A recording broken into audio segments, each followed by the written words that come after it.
PCS के exam में भी देखा है। करंट का रोल कभी किसी भी एग्जाम में कम नहीं हो सकता है, क्योंकि करंट का मतलब कोई एक सब्जेक्ट नहीं, बल्कि आपने जो अलग अलग विषयों में पढ़ा हुआ है उनसे संबंधित लेटेस्ट टॉपिक होते हैं। जैसे मान लीजिए आप वॉल्केनो पढ़ते हैं, ज्वालामुखी। अब ज्वालामुखी अगर कहीं पर विस्फोट होता है तो वो आपके करंट का टॉपिक हो गया। तब आपको ज्वालामुखी पूरा पढ़ा आपने कहां पर है, टॉपिक के अंतर्गत। लेकिन कौन सा ज्वालामुखी विस्फोट हुआ वो अभी पूछा जाएगा। इसी प्रकार से आपने पढ़ा है मिसाइलों के बारे में, लेकिन किसी नई मिसाइल का अगर परीक्षण करता है डीआरडीओ तो वो आपके लिए इंपॉर्टेंट हो गया। इसी प्रकार से अगर पनडुब्बियों के बारे में आप पढ़ते हैं किसमें, साइंस एंड टेक के अंतर्गत, लेकिन अगर किसी पनडुब्बी को हम लोग शामिल करते हैं तो वो आपका करंट अफेयर हो गया। इसका मतलब है कि करंट अफेयर कुछ नई चीज नहीं है, लेकिन करंट अफेयर का खौफ सबके अंदर रहता है, क्योंकि सबको लगता है कि हर दिन कितना कुछ चेंज हो रहा है दुनिया में, ये करंट अफेयर हर दिन बदल रही है, इतना बिलात का कंटेंट हो जाता है। कुछ लोगों को लगता है नोट्स बनाने लगते हैं करंट अफेयर के।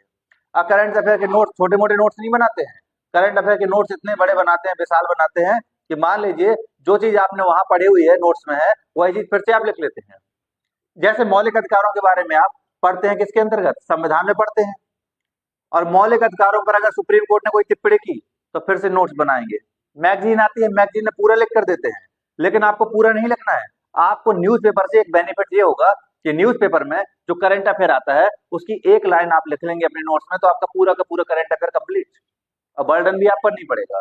तो आज हम लोग यही पढ़ने वाले हैं कि आखिर न्यूज़पेपर से करंट अफेयर के नोट्स कैसे बनाएं। और लोक सेवा आयोग ने इस बार जितने भी क्वेश्चन डाले हैं करंट अफेयर से सब, और उससे बना दिया गया है करंट अफेयर का क्वेश्चन।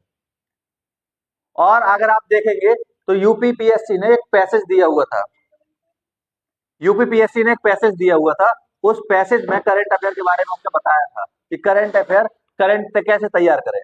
उसमें भी उसने लिखा हुआ था पैसेज में कि न्यूज़पेपर डेली पढ़ें, न्यूज़पेपर में जो न्यूज आए उनको आप एनालिसिस करें, उससे कुछ महत्वपूर्ण पॉइंट को अपने नोट्स में ऐड कर लें।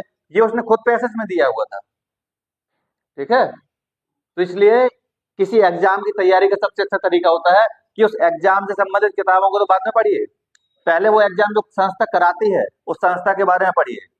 और उसको जानने का सबसे अच्छा तरीका क्या है, उसके क्वेश्चन उसने जो जो पूछा हुआ है, उसका सिलेबस जो उसने सिलेबस में हाईलाइट किया हुआ है।